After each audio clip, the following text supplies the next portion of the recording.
Hey guys, welcome back. It's Pulkit this side. In today's video, we're gonna talk about the Messi.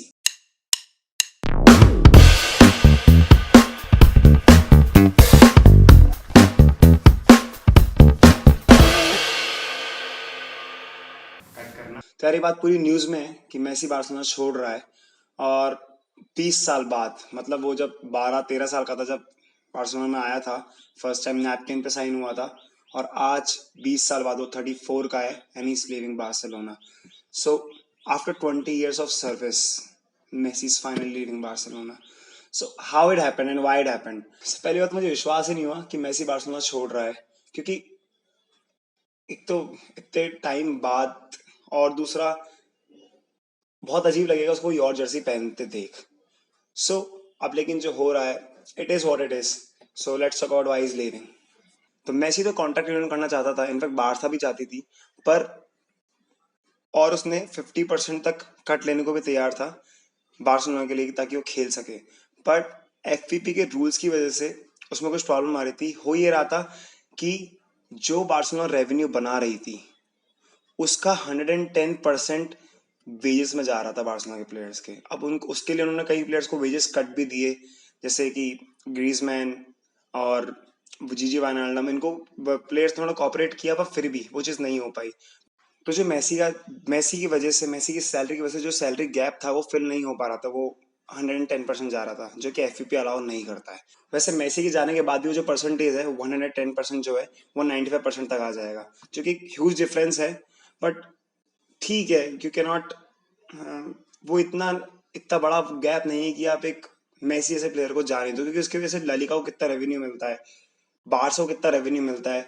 तो उसके according तो ये बहुत ही idiotic move है, क्योंकि मेसी को बारसा के अलावा किसी और शर्ट में देखना तो आई गेस कोई सोचेगा भी नहीं. तो अभी लापोर्टा जो बारसा का अभी रीसेंट प्रेसिडेंट है, जो भी बना था, उनका भी इंटरव्यू आया था कि ये क्यों कॉन्ट्रैक्ट साइन नहीं हुआ, क्या प्रॉब्लम है. तो उसमें उन्होंने बताया कि ये सैलरी गैप वाला जो मैंने आपको थोड़ी देर पहले बताया, और सेकंड चीज उन्होंने बोला कि ला लीगा ने भी उनको सपोर्ट नहीं किया.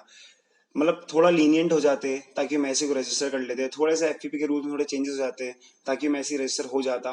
पर नहीं, मे बी जो हावियर तेवाज है, जो ला लीगा का प्रेसिडेंट है, वो शायद एक पॉइंट रखना चाहता था कि मेसी बारसा से बड़ा नहीं है, या फिर मेसी लीग से बड़ा नहीं है, या फिर बारसा लीग से बड़ी नहीं है. सो थोड़ा थोड़ा है, पर हाँ ठीक है यार, इसमें बहुत बहुत लॉस होने वाला है ला लीगा को, मे बी रेवेन्यू की वजह से. क्योंकि हमने 2018 में देखा था जब रोनाल्डो ने ला लीगा छोड़ी थी और जो सीरिया ज्वाइन करी थी, सीरिया का लेवल किस जगह आ गया था. इनफैक्ट मतलब अगर एक बहुत छोटी बात है, लेकिन यूट्यूब सब्सक्राइबर्स भी अगर देखो तो ला लीगा के पहले सीरिया से लगभग 3-4 गुना ज्यादा थे, और आज सीरिया के ज्यादा सब्सक्राइबर्स है यूट्यूब पे ला लीगा से. सो प्लेयर्स का फर्क पड़ता है, और इनफैक्ट जब फर्क तो पड़ेगा जब मेसी या रोनाल्डो जैसे प्लेयर्स की बात हो रही है. अब तो रोनाल्डो को 2 साल पहले भेज दिया 2018 में, और 2021 में मेसी को निकाल दिया. और अगर बारसा की बात की जाए तो इररिस्पेक्टिव ऑफ मेसी रहे चाहे ना रहे, या उसका वेज कट हो या ना हो, still according to report Barcelona will report 400 million euros of loss at the end of this financial year. और ये डिपेंड नहीं करता कि मेसी रहे चाहे ना रहे उस पर. जब लापोर्टा से इंटरव्यू में पूछा गया कि क्या रीजन है जो ये सब हो रहा है, तो लापोर्टा ने ब्लेम किया कि प्रीवियस बोर्ड को, कि बार्टोमेउ वो वगैरह ने सही डिसीजन नहीं लिए, बहुत ह्यूमंगस साइनिंग करी, जैसे कोटिन्हो को 150 मिलियन, डेम्बेले पे 150 मिलियन, बहुत जगह उन्होंने फालतू का पैसा खर्च किया, जिसकी वजह से क्लब डेप में आ गया. तो ये सारे रीजन उन्होंने दिए कि भाई हम मेसी को क्यों सस्टेन नहीं कर पा रहे हैं इस वक्त, मेसी का क्या रीजन है जाने का. अब अगर किसी ने उनको बताया होता कि जितने चादर हो उतने ही पांव फैलाने चाहिए, तो शायद ऐसा नहीं होता. पर पर एक बात मुझे समझ में नहीं आई, लापोर्टा ने बोला कि एफपीपी की वजह से वो लोग मेसी को रजिस्टर नहीं कर पा रहे हैं, जबकि जो लास्ट इलेक्शन कैंपेन हुआ था अभी बारसा का, जिसमें वो बोर्ड चेंज हुआ, बार्टोमेउ से लापोर्टा आया, उस इलेक्शन कैंपेन में लापोर्टा ने प्रॉमिस किया था कि हम मेन फोकस करेंगे कि मेसी स्टे करेगा, बारसा की हालत सुधरेगी. तो जब आपने मेसी को स्टे वाली बात बोली थी, जब आपने उस पर पूरा कैंपेन चलाया है, और still you are losing that player, so I think it's a lie. Laporta ने झूठ बोला, क्योंकि ऐसा तो है नहीं कि आप पहली बार प्रेसिडेंट बन रहे हो. इस बोर्ड से पहले लापोर्टा ही प्रेसिडेंट था जब रोनाल्डिनियो वगैरह आया था. तो ऐसा तो है नहीं आप इस गेम में पहले नए हो तो आपको पता ही नहीं है एफपीपी रूल्स वगैरह क्या है, और अब आप ऐसा बोल रहे हो कि एफपीपी की वजह से हम लोग मेसी को साइन नहीं कर पाए.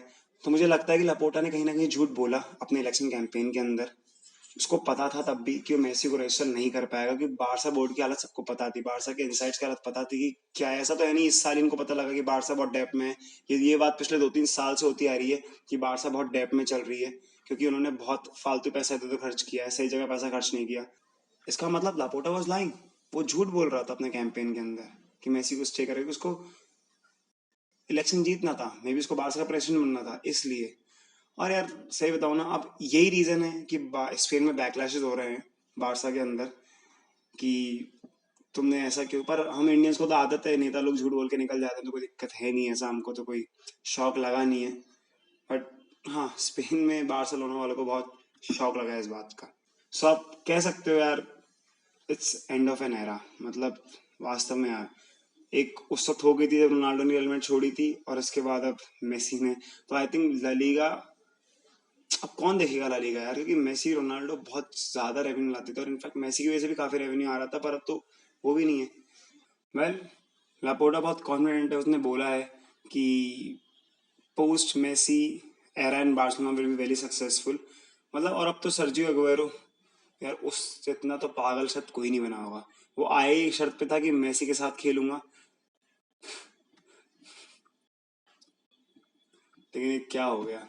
इनफैक्ट अगुएरो ने रिपोर्ट्स ऐसा कह रही है कि अगुएरो ने ऐसा कहा है कि बोले जो तुमने क्लॉज में लिखा था कि नेक्स्ट ईयर में मेसी के साथ खेलूंगा, और मेसी तो जा रहा है, तो he wants to leave Barca in next summer, coming summer. So let's talk about where is Messi going. देखो, मैनचेस्टर सिटी जा सकता था, गार्डियोला से रियूनियन हो सकता था, पर था, क्योंकि गार्डियोला ने मना कर दिया, क्योंकि उन्होंने बोला कि हमने ग्रिलिश को भी 100 मिलियन यूरोज में साइन किया है, सो हम अभी मेसी को साइन नहीं कर सकते, नहीं अफोर्ड कर सकते। तो second option is PSG. In fact PSG ने अनाउंस तक कर दिया है कि वो लोग आईफिल टावर पे मेसी को प्रेजेंट करेंगे 10 अगस्त को, और ये मोस्टली डन डील है। पीएसजी अगर इस ट्रांजिट सीजन में, जहां सबकी वाट लगी है, रियल मैड्रिड की, बारसा की, किसी एक की चांदी हुई ना, तो वो है पीएसजी।